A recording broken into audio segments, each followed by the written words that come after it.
Hello everyone, welcome back to my channel EduRay. So today we are going to learn the periodic table, which is the chapter 5 in ICSE Chemistry class 9. If you want such informative videos, please subscribe to my channel EduRay. I am going to post the videos of class 9 ICSE and class 10 ICSE and also class 10 CBSE. So please subscribe to my channel and like the video. So let's begin.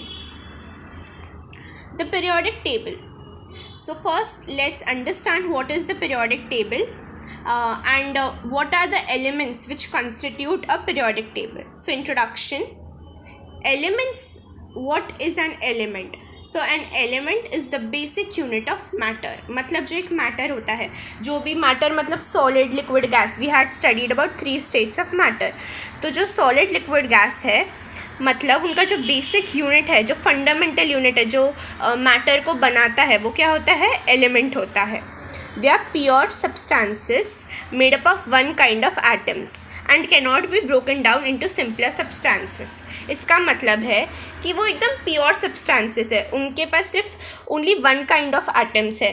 They do not have mixed atoms, they have only one kind of atoms. अगर mixed atoms हो गए तो compound बन जाएंगे. And they cannot be broken down into simpler substances.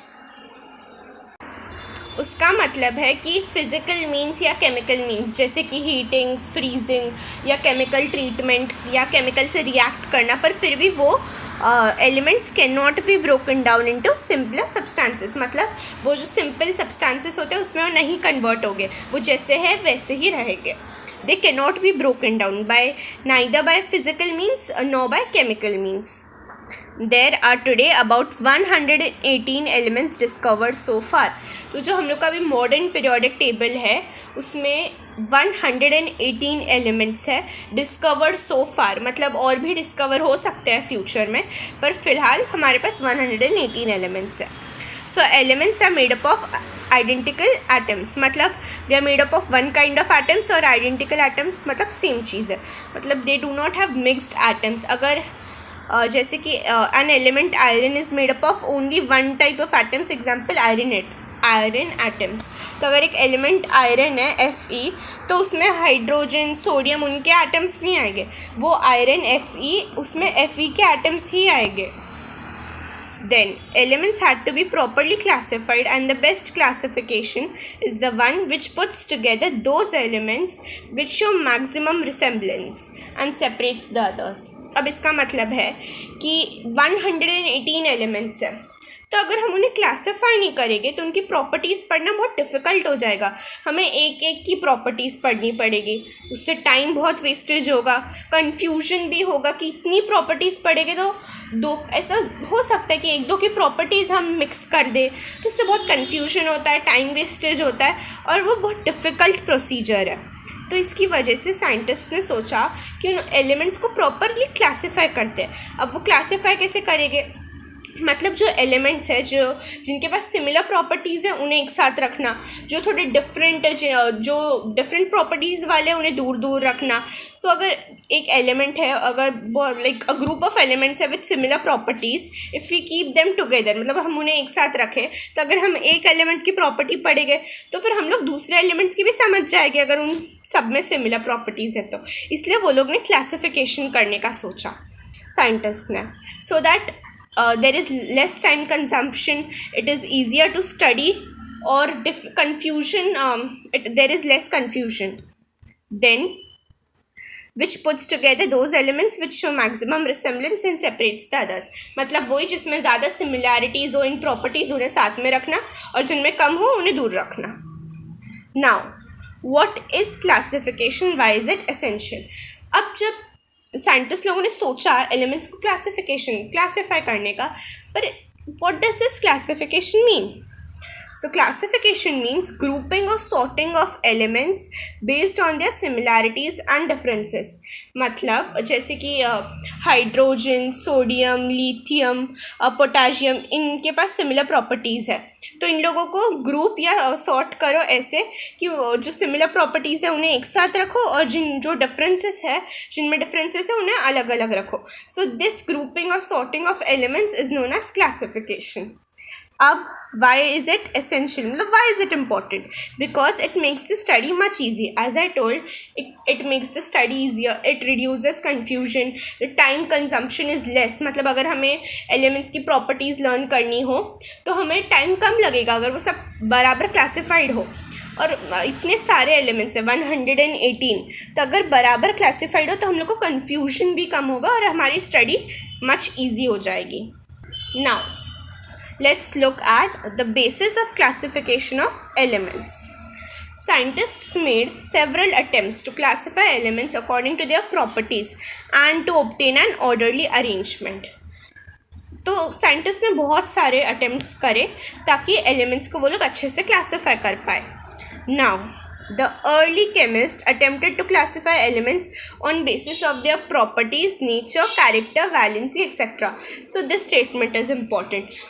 मतलब जो early chemist थे उन लोग ने क्लासीफाई करने के लिए तो बहुत सारे अटेम्प्ट करे, पर किस बेसिस पे करे, वो बेस क्या था? तो बेस था उनकी प्रॉपर्टीज़, उनका नेचर जैसे कि कोई मेटालिक एलिमेंट होता है, कोई नॉन मेटालिक एलिमेंट होता है. जैसे कि sodium is a metallic element, chlorine is a non metallic element. तो नेचर, प्रॉपर्टीज़ जैसे कि ऑक्सीडाइजिंग एजेंट है कि रिड्यूसिंग एजेंट है. So this will come in class 10th, oxidizing agent, reducing agents in detail. So character मतलब electropositive है कि electronegative है.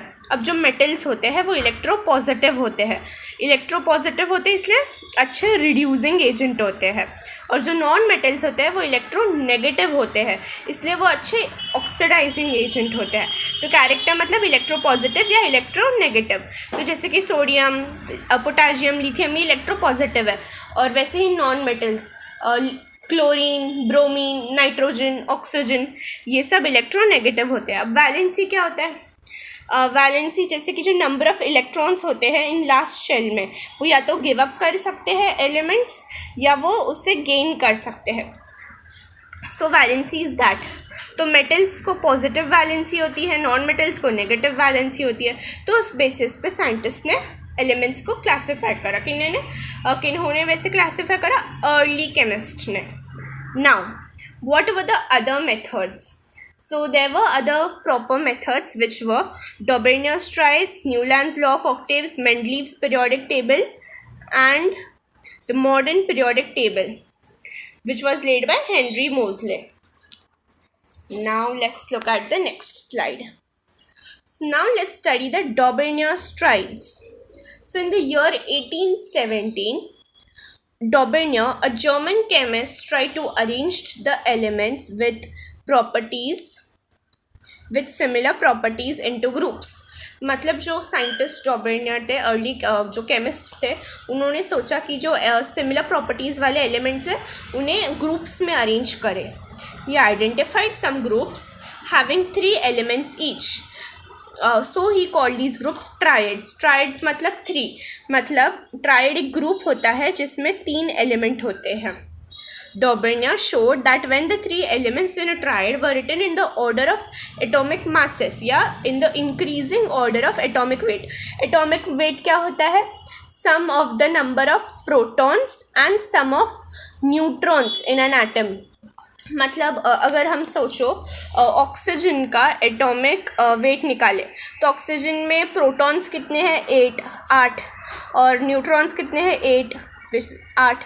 तो मतलब जो उसका एटॉमिक वेट हो जाएगा वो 16 हो जाएगा. 8 + 8 मतलब sum of neutrons plus protons in the nucleus of an atom. So oxygen का एटॉमिक वेट हो जाएगा 16. ये एग्जांपल है. तो डॉबर्नियर ने एक ट्राइड बनाए जिसमें जो एलिमेंट्स थे वो increasing order of atomic weights में अरेंज्ड थे. देखते हैं what was this Dobereiner's triad. So the atomic mass of the middle element was roughly the average of the atomic masses of the other 2 elements.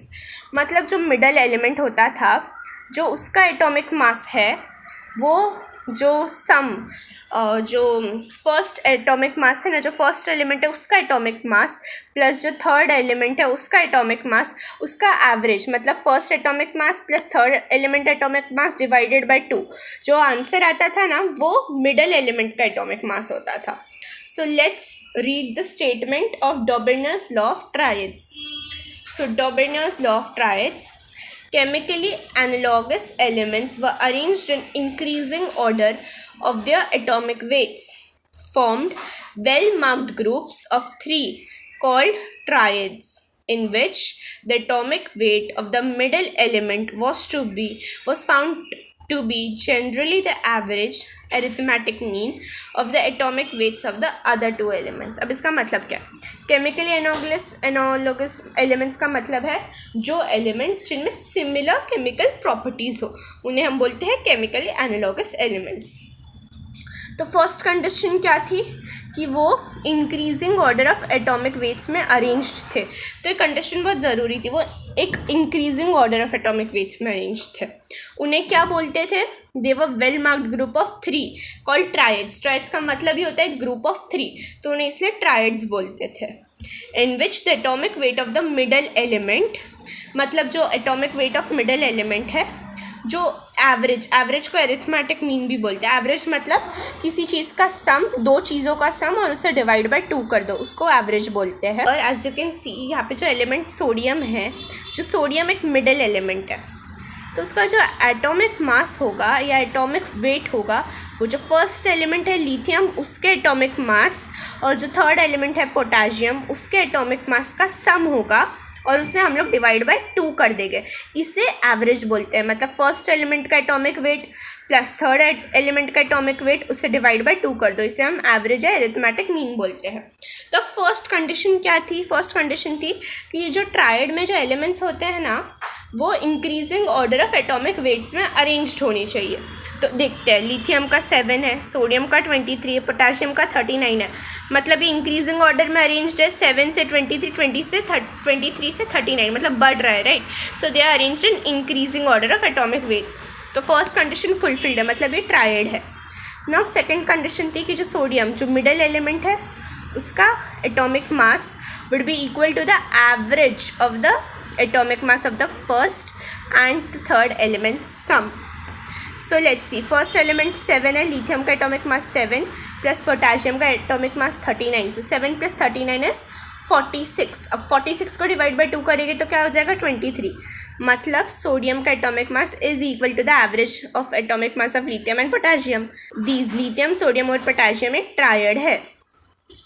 वैसे ही हमारे पास और 2 example है. ये example text book में नहीं है, but for extra understanding I have given this. So जो calcium है वो first element, barium third element. अब स्ट्रॉन्शियम का एटॉमिक मास क्या होगा? कैल्शियम और बेरियम का एवरेज होगा. So 40 plus 137 divide by 2 which is 88.5. मतलब जो 88 और 88.5 वो रफली इक्वल है. मतलब स्ट्रॉन्शियम का एटॉमिक मास इज रफली equal to the average of the first and third elements. अब ज़रूरी नहीं है कि वो जो एटॉमिक मास है वो हमेशा इक्वल हो, रफली इक्वल भी हो सकता है. अब रफली मतलब बहुत कम गैप हो, मतलब इसमें सिर्फ 0.5 का ही गैप है, तो भी वो एक ट्राइड होता है. Third example is chlorine, bromine, iodine. First see this, what does this mean, and try to verify this on your own. That is bromine's atomic mass equal to the average of the chlorine and iodine's atomic mass. Do that on your own because I've given 2 examples, so you should check whether you have understood this or not. Now जब एक law होता है, एक tried होता है, तो हमेशा उसका कुछ ना कुछ लिमिटेशंस होता है. कोई भी पिच परफेक्ट नहीं होता, सब में कुछ ना कुछ कमी होती है. So what were the limitations of Dobereiner's triad? So the method was a disordered collection of elements not holding true for all elements. इसका मतलब है कि जो ये मेथड था ना डॉबर्नियर ट्राइड का, वो सब एलिमेंट्स के लिए काम नहीं करता था, वो सिर्फ सर्टेन एलिमेंट्स के लिए करता था, कुछ एलिमेंट्स के लिए. जैसे कि मैंने यहाँ पे 3 एग्जाम्पल दिए, उसमें काम कर रहा है, पर ज़रूरी नहीं है ये सब एलिमेंट्स के लिए काम करे. It holds true only for certain elements. इसलिए वो क्या था? Disordered collection. मतलब एक बराबर कलेक्शन नहीं था. It was not a perfect method. So the next limitation is that the properties of elements grouped into triads were not found to be similar. मतलब अभी जो ट्राइड था, lithium, sodium, potassium, calcium, strontium, barium, chlorine, bromine, iodine, इन तीनों की properties तो same थी, पर जो बाकी ट्राइड्स थे, लाइक बहुत सारे ट्राइड्स डॉबर्नियर ने रखे थे, तो ऐसा था कि सब एलिमेंट्स के प्रॉपर्टीज सेम नहीं थे, मतलब एक दो के हो सकते हैं पर सबके प्रॉपर्टीज सेम नहीं थे। और अगर हम किसी चीज़ को क्लासिफाई कर रहे हैं तो उन सबके प्रॉपर्टीज सिमिलर होना बहुत ज़रूरी है।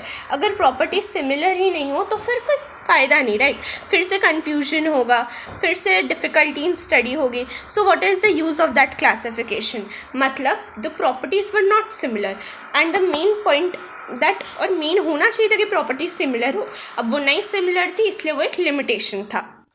Now let's study the Newland's law of octaves. So what was the basis of classification of elements? So the scientist Newland arranged elements in increasing order of atomic weights in series of 8. मतलब जो डॉबिनर थे उन्होंने भी increasing order of atomic weights में करा, और Newland ने भी increasing order of atomic weights में अरेंज करा एलिमेंट्स। बट डॉबिनर ने इन अ सीरीज ऑफ 3 करा था, in a group of 3। Newland ने उन्हें करा इन अ ग्रुप या इन अ सीरीज ऑफ 8, मतलब एक ग्रुप में 8 एलिमेंट्स थे। This was the difference. Now let's look at the Newlands law of octaves. So Newland's law of octaves said elements when arranged in increasing order of their atomic weights show resemblance in physical and chemical properties between the 8th element and the first element, similar to the 8th and the first notes on a musical scale. अब जैसे कि एक musical scale है जिसमें सा रे ग म प ध नी के बाद 8th जो नोट होता है वो वापस सा होता है। तो जो फर्स्ट नोट और 8th नोट दोनों सा होता है, मतलब दे आर सिमिलर और सेम। वैसे ही जो एलिमेंट्स है, जो 8th एलिमेंट है और जो फर्स्ट एलिमेंट है वो भी सेम होगा म्यूज़िकल नोट सा की तरह। मतलब जो फर्स्ट नोट सा होता है वो सिमिलर होता है 8th नोट सा से। वैसे ही जो फर्स्ट एलिमेंट है वो 8th एलिमेंट, उन दोनों की प्रॉपर्टीज़ मतलब फिजिकल और केमिकल प्रॉपर्टीज सेम है। Now let's look into an example. Lithium was the first element, beryllium second, boron third, carbon fourth, nitrogen fifth, oxygen was the sixth, fluorine was the seventh. Now sodium is 8th, means lithium and sodium. Lithium is the first element, sodium is the 8th element. तो इन दोनों की जो physical और chemical properties थी वो similar थी, मतलब दोनों मेटल्स है, दोनों इलेक्ट्रोपॉजिटिव है, दोनों रिड्यूसिंग एजेंट्स है। सो इनकी जो फिजिकल और केमिकल प्रॉपर्टीज़ थी वो सेम है। दोनों में जो वैलेंस इलेक्ट्रॉन है, जो लास्ट शेल के इलेक्ट्रॉन्स होते हैं वो 1 है। सो देयर प्रॉपर्टीज़ व सेम, मतलब जो फर्स्ट एलिमेंट है shows resemblance in properties with the 8th element.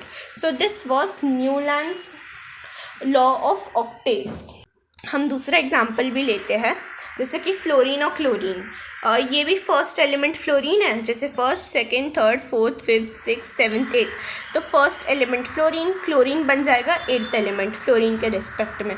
तो फ्लोरीन और क्लोरीन की भी प्रॉपर्टी सेम थी, दोनों ही हैलोजेंस है, दोनों के वैलेंस शेल में नंबर ऑफ इलेक्ट्रॉन 7 है, दोनों की वैलेंसी -1 है, दोनों इलेक्ट्रोनेगेटिव एलिमेंट्स है, दोनों ही नॉन मेटल्स है। इन दोनों की प्रॉपर्टीज सिमिलर थी। वैसे ही बोरॉन एल्यूमिनियम की प्रॉपर्टीज सिमिलर थी, बेरिलियम मैग्नीशियम की सिमिलर थी, nitrogen phosphorus carbon silicon oxygen और सल्फर, इन सब की प्रॉपर्टीज़ अपने जो फर्स्ट एलिमेंट है उनकी प्रॉपर्टीज़ 8th एलिमेंट के रिस्पेक्ट में सिमिलर थी। So this was Newlands law of optics. अब क्या ये पूरा परफेक्ट था? नहीं, इसमें भी कुछ लिमिटेशंस थे। सो what were those limitations of Newland's law of octaves? So method showed odd grouping and failed to leave spaces for undiscovered elements. मतलब तब पूरे 118 एलिमेंट्स नहीं डिस्कवर हुए थे, वो अभी थोड़े साल पहले हुए हैं। जब उन्होंने लॉ सेट करा तब 118 एलिमेंट्स नहीं हुए थे और उन्हें लगता था कि और एलिमेंट्स डिस्कवर नहीं होंगे, इसलिए उन्होंने जो फ्यूचर में एलिमेंट्स डिस्कवर हो अनडिस्कवर्ड एलिमेंट्स के लिए कोई स्पेस नहीं छोड़ी। तो अब जब एलिमेंट्स डिस्कवर हुए तो हम उन्हें किधर रखें, राइट हमें उनकी भी स्टडी करनी है, तो उन्हें भी तो क्लासिफिकेशन में डालना होगा ना किधर, तो उनके लिए जो स्पेस थी वो नहीं छोड़ी गई थी। So this was an limitation. Now second one, method of classification showed meaning with light metals, example lithium and sodium, but failed with heavy metals beyond के। मतलब अभी हमने जैसे देखा जो ये फर्स्ट था वो लिथियम और सोडियम का था, तो इनमें तो हम लोग को दिख रहा है कि प्रॉपर्टीज सेम है, वो लाइट मेटल से, मतलब उनका जो एटॉमिक वेट है वो कंपैरेटिवली कम है हैवी मेटल्स से, तो उनमें तो ये न्यूलैंड्स लॉ ऑफ ऑक्टेव काम कर रहा था। पर जो हैवी मेटल से बियॉन्ड के, मतलब बियॉन्ड पोटाशियम, वो न्यूलैंड्स लॉ ऑफ ऑक्टेव्स काम नहीं कर रहा था। This was the major limitation, मतलब it only work for light elements and it did not work for heavy metals which are beyond K, means potassium. So this was the part 1 of the video. Please subscribe to my channel if you liked the video. Like the video and share it with your friends and family. In the next part, we will discuss about the Mendeleev's periodic table and modern periodic table and the other parts of the chapter. Thank you.